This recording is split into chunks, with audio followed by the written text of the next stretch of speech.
Good morning विद्यार्थी मित्रों। गया लेक्चर में आपणे स्वाध्याय 1.5 पूर्ण कर्युं हतुं।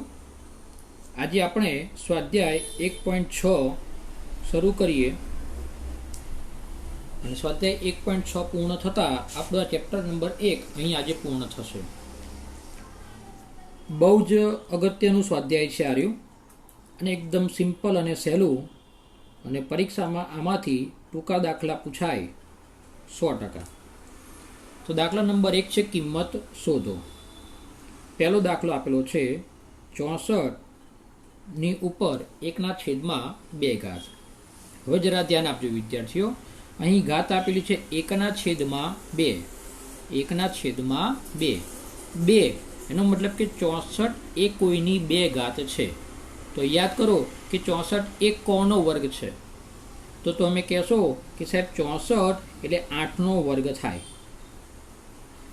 તો આપણે અહીંયા 64ની જગ્યાએ લખી નાખ્યું 8નો વર્ગ। હવે આપણે અગાઉના ધોરણમાં શીખી ગયા કે ઘાતની ઉપર ઘાત હોય તો ઘાતાંકોનો ગુણાકાર થાય। તો અહીં 2 અને 2 ઉડી જશે તો બાકી કેટલા રહેશે 8। તો આ બની ગયો આપણો જવાબ।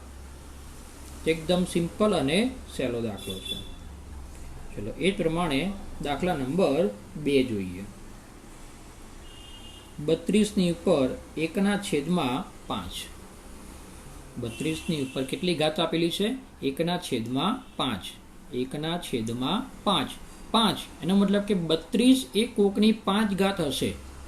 हवे आपने एवुं खबर न पड़े तो आपणे शुं करवानुं 32 ना अविभाज्य अवयव पाडवाना। जे तमे लसा शोधती वखते पाडता हता ने ए ज प्रमाणे। तो अपने अहींया 2 वडे भाग चलावीए तो 16, 2 वडे भाग चलावीए तो 8, 2 वडे भाग चलावीए तो 4, 2 भाग चाले 2 અને 2 भाग चाले 1। तेनो मतलब कि 2 गुणिया 2 गुणिया 2 गुणिया 2 गुणिया 2 કેટલી વાર આવ્યા 5 વાર।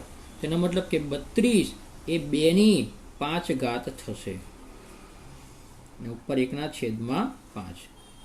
तो गणित में घातांकना नियम अनुसार घातनी उपर घात एटले घातांकोनो गुणाकार थाय। तो अहीं 5 અને 5 उड़ी जशे तो जवाब केटलो आवशे 2।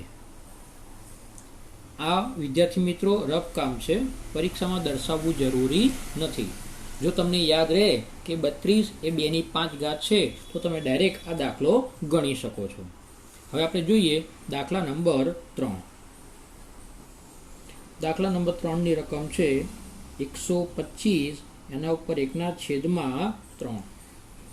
हवे फरीवार 125 नी पर 1/3 1/3 एनो मतलब कि 125 एक कोईकनो घन है।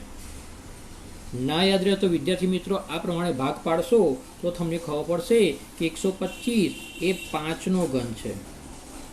पायो पायो 25 અને 25 पंचा 125। तो फरीवार घातांकना नियम अनुसार घातनी पर घात घातांकोनो गुणाकार। तो अहीं 3 उड़ी जशे तो केटलो जवाब आवशे 5। तो जवाब थई गयो आपणो। तो आटला सहेला सहेला दाखला तमने परीक्षामां पूछाय छे। हवे दाखला नंबर 2 एमां पण ए ज छे किंमत शोधो।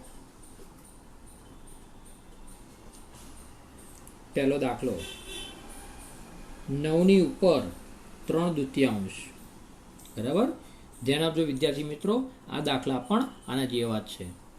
9 नी उपर 3/2 मतलब कि 3/2 3/2 छेदमां 2 एनो मतलब कि 9 ए कोईकनो वर्ग छे।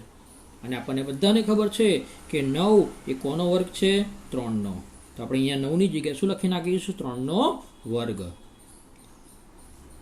फरीवार घातांकना नियमनो उपयोग करीए आपणे तो घातनी पर घात એટલે ઘાતાંકોનો ગુણાકાર।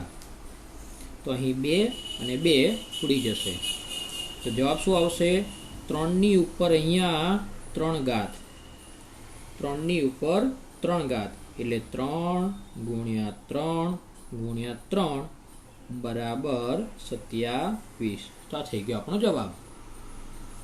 આ જ પ્રમાણે આપણે બીજો દાખલો ગણીએ।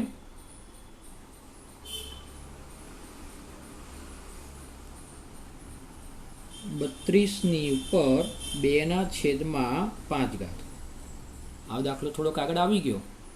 32 આપણે અહીંયા જોઈ શકીએ કે 32 એટલે 2/5. તો હવે આપણે અહીંયા ડાયરેક્ટ લખી નાખીએ 32 એટલે કેટલી 2/5.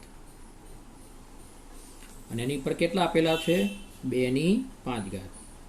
તો ઘાતાંકના નિયમનો આપણે ઉપયોગ કરીએ તો ઘાતની ઘાત એટલે ઘાતાંકોનો ગુણાકાર.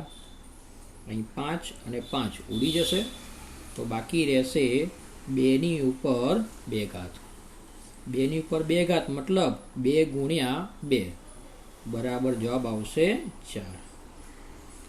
તો આ થઈ ગયો દાખલો. તો આટલા સિમ્પલ અને સહેલા દાખલા છે. બરાબર. ત્રીજો દાખલો એ તમારે હોમવર્કમાં ગણવાનો રહેશે. ચોથો દાખલો હું તમને ગણાવું છું.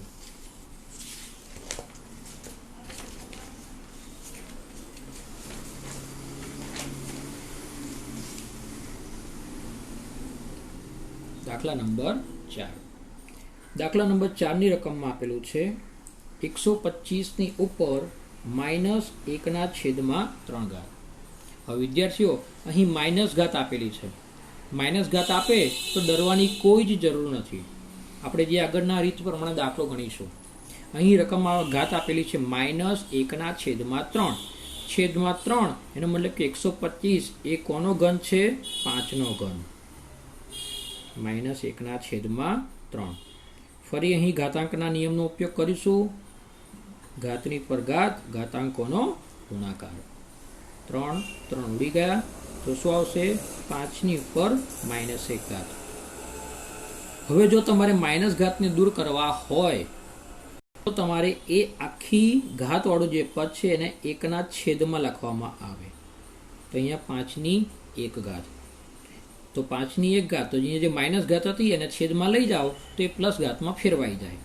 તો 1/5 એ થઈ ગયો આપણો જવાબ. તો માઇનસ ઘાત હોય તો શું કરવાનું વિદ્યાર્થીઓ? પહેલા સાદરૂપ આપી દેવાનું, છેલ્લે જે જવાબ આવે એને વ્યસ્ત કરી દેવાનું, એટલે તો આપણો જવાબ આવી જશે. હવે આપણે જોઈએ દાખલા નંબર 3. દાખલા નંબર 3માં આપેલ છે આપણને સાદું રૂપ આપો. એમાં આપણે જોઈએ પહેલો દાખલો. 2ની ઉપર 2/3 ઇન્ટુ એટલે ગુણાકાર 2ની ઉપર 1/5. બરાબર. હવે ખાસ જરા ધ્યાન આપજો. જો અહીં આધાર સરખો હોય અને વચ્ચે ગુણાકારની નિશાની આવે તો ઘાતાંકોનો સરવાળો થાય. તો અહીં બંનેનો આધાર 2 છે. અહીં ઘાતાંક 2/3 વત્તા 1/5. હવે આ થઈ ગયા અપૂર્ણાંકોના સરવાળા, જે તમે અગાઉના ધ્રમમાં ભણી ગયા. તો 3 અને 5, 3 અને 5નો લસા થાય 15. તેનો મતલબ એ થયો કે બંનેના છેદ તમારે વિદ્યાર્થીઓ 15 કરવા પડે. અહીં કેટલા આપેલા છે 3. તો 3ને કેટલા વડે ગુણીએ તો 15 થાય? તો તમે કહેશો કે 3ને સાહેબ 5 વડે ગુણવાના. તો ઉપર જે રકમ આપેલી છે 2 એને પણ આપણે 5 વડે ગુણીએ તો 5 દુ 10. એ જ પ્રમાણે અહીં 5 આપેલા છે. 5ને કેટલા વડે ગુણાકાર કરીશું તો 15 જવાબ આવશે. તો તમે કહેશો 3 વડે. તો અંશમાં રહેલી રકમને પણ 3 વડે ગુણાકાર કરીએ તો 3 એકા 3. તો અહીં 2 10 વત્તા 3 બરાબર 13. 13/15. હવે આનું સાદુરૂપ આપણે આગળ આપી શકાય નહીં. તો આ થઈ ગયો આપણો જવાબ. આવડશે વિદ્યાર્થી મિત્રો? એકદમ સિમ્પલ અને સહેલું આ સ્વાધ્યાય છે. હવે આપણે જોઈએ દાખલા નંબર 3નો બીજો.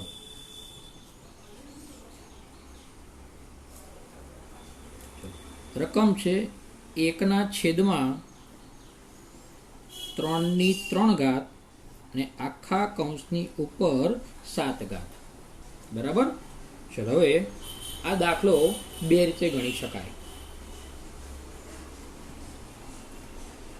આ જે કૌંસની ઉપર 7 આપેલી છે, પહેલા તો એ ઘાત તમે બંનેને વહેંચી દો.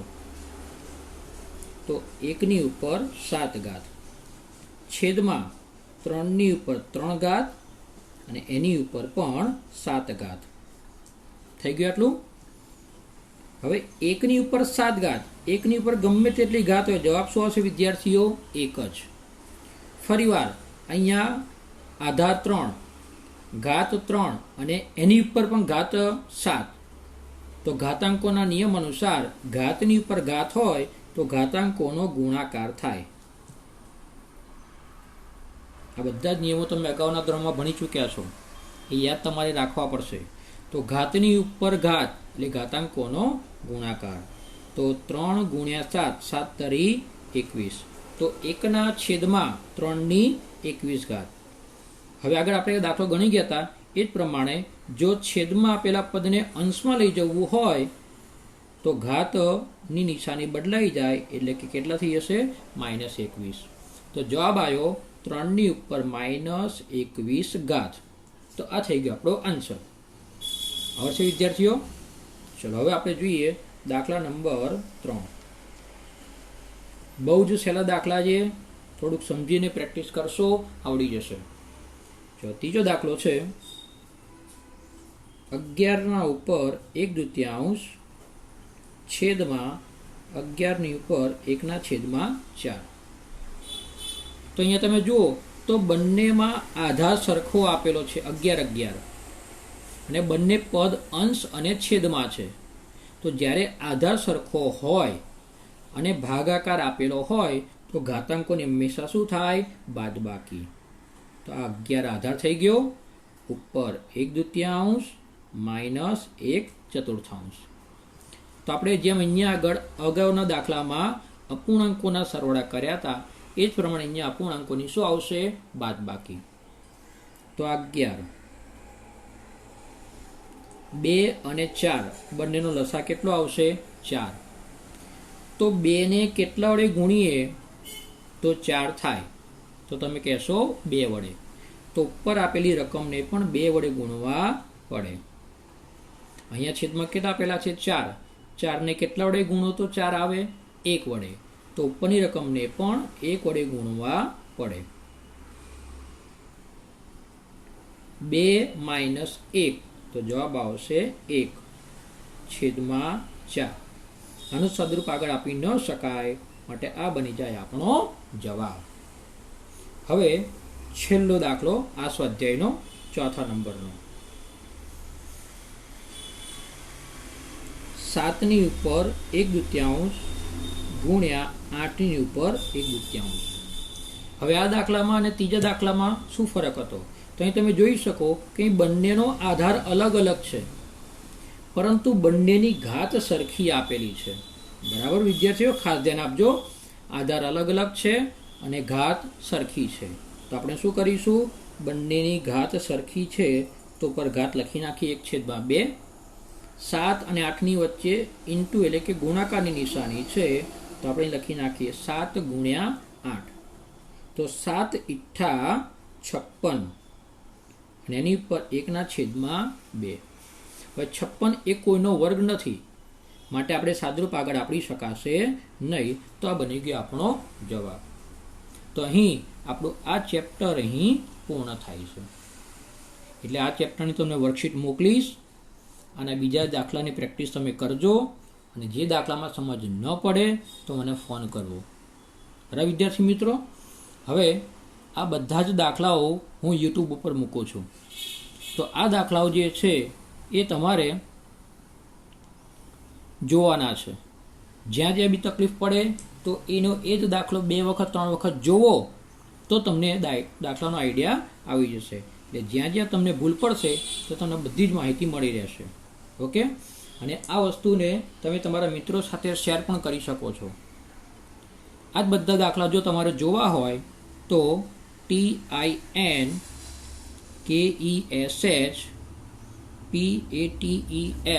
ટિંકેશ પટેલ નામની યુટ્યુબ ઉપર ચેનલ છે મારી, એને તમે સબસ્ક્રાઈબ કરશો બરાબર, એટલે નેક્સ્ટ વિડીયો તમને મોકલતા રહેશે. અને સબસ્ક્રાઈબની બાજુમાં બેલ આઇકોન આપેલો હશે, એ દબાવશો એટલે હું જેટલા વિડીયો મોકલીશ એ બધા તમને વારાફરતી મળતા રહેશે. તો હવે આપણે નેક્સ્ટ ચેપ્ટર સ્ટાર્ટ કરીશું આવતા લેક્ચરની અંદર. ત્યાં સુધી આવજો. બાય.